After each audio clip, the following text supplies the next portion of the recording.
साकार में मिलन इस पुरुषोत्तम संगम युग पर ही होता है। सतयुग में भी नहीं, त्रेता में भी नहीं, जब भक्ति मार्ग शुरू होता है द्वापर से तब भी नहीं, कलयुग में भी नहीं। ऐसे पुरुषोत्तम संगम युग पर जब स्वयं सर्वशक्तिवान पिता इस धरा पर अवतरित हो और अपना परिचय दें, हम सब का तीसरा नेत्र खोलें, तब समझ में आता है वास्तव में किससे हम मिलना चाहते और उस मिलन में क्या समाया हुआ है। अभी तक तो ये समझते थे कि बहुत हठ योग करें, प्राणायाम करें तो भगवान मिलेगा, और भगवान जब मिलता है तो वो कहता है मैं उन सब से नहीं मिलता, मैं तो अपना यथार्थ परिचय जब देता हूं तब बच्चों से मिलना होता है। मिलन के बाद योग शुरू होता है वास्तव में, उसके पहले योग है ही नहीं। कहने को योग है पर वो हठ है, तप है, मंत्र है, सब कुछ है। योग का अर्थ है मिलन, आत्मा का परम पिता परमात्मा के साथ मिलन, वो है सच्चा सच्चा योग। वो नहीं तो योग नहीं। सहज राज योग का अभ्यास करने वाले सभी बाबा के अमूल्य रत्न कहो, हम सब ब्राह्मण बच्चे सदा उत्सुक रहते हैं कि हमारा योग अच्छे से अच्छा हो। और अच्छे से अच्छा योग कौन सा है? अगर इस योग में भी वही प्रणाली हम अपनाते हैं जो हठ योग के टाइम करते रहे या भक्ति मार्ग में जो बातें चलती रही उनको अपनाते रहे, तो फिर फर्क कुछ नहीं रहता। सहज राज योग में दो तीन बातें विशेष अनुभव में आती हैं। एक तो पहली बात मन मना भाव, मन मेरे से लगाओ। सारे योग का आधार कहो मन है, मन का लग जाना। शिव बाबा के साथ मन लग जाना, उसको आम भाषा में कहते हैं दिल लग जाना। दिल का प्यार बाबा से अगर है तो आपका योग सहज लग जाएगा। डर के कारण, जैसे भक्ति में डर के कारण भगवान को याद करते हैं, डर के कारण है तो योग नहीं लगेगा। चिंता के कारण है तो योग नहीं लगेगा।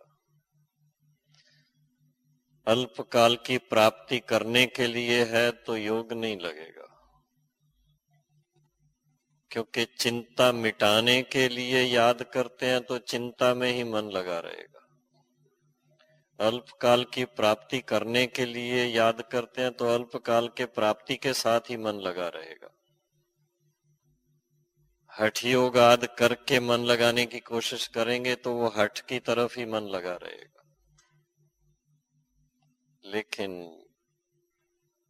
सच्चा योग तब लगता जब यथार्थ परिचय के आधार से योग होता है। सच्चा योगी वो जिसके दिल में शिव बाबा विराजमान है। दिल के टुकड़े टुकड़े नहीं चाहिए, एक की याद और बहुत प्यार की याद, बहुत सुख देने वाली याद। सुख में शांति समाई हुई है। दुनिया में योग करते हैं शांति पाने के लिए, और बाबा कहता है आपका योग है जब आप पहले शांत हो करके मेरे साथ मन लगाओ। शांति पाने के लिए योग लगाएंगे तो नहीं लगेगा। मन शांत हो तो मेरे से योग लगे। तो योग की गहराई आद से लेकर के अंत तक चाहिए। भले ही हम लोग योग अभ्यास के समझाने में कहेंगे योग की कई स्टेजेस हैं, लेकिन और गहराई में जाके सोचते हैं तो सारी स्टेजेस जीरो हो जाती हैं। एक ही स्टेज, उसमें सब समा जाता है। वो है अपनी दिल से पूछना होता है कि जिस समय मैं विशेष अभ्यास करता हूं या करती हूं, उस समय मेरे मन के दर्पण में शिव बाबा नजर आ रहा था या और कुछ दिख रही थी। उस समय उन्हीं के साथ रूह रुहान हो रही थी या कोई और बातों में मन जा रहा था। उस समय उसकी विशेषताओं का गुणगान मेरे दिल में आ रहा था या कुछ और बातें मन में चलती थी। और योग के समय साथ का अनुभव हो रहा था, संग का रंग फील कर रहे थे। योग माना ही बाबा का संग, और संग का रंग लगना चाहिए। शांति का सागर बाप है तो मैं आत्मा उनके संग में सचमुच मास्टर शांति का सागर होकर ऐसा फील कर रहा था। सर्वशक्तिवान बाप के संग में ऐसा फील किया कि कोई भी प्रकार की कमजोरी मेरे मन को छू ना सके। सब पर विजयी होकर बैठे, ऐसा मास्टर सर्वशक्तिवान का अनुभव था। जैसे बाबा का सकाश सब तरफ जाता है, मेरा सकाश सब तरफ जा रहा था। मास्टर ज्ञान सूर्य होकर के मैं भी बैठा था। ये अपनी दिल से पूछो,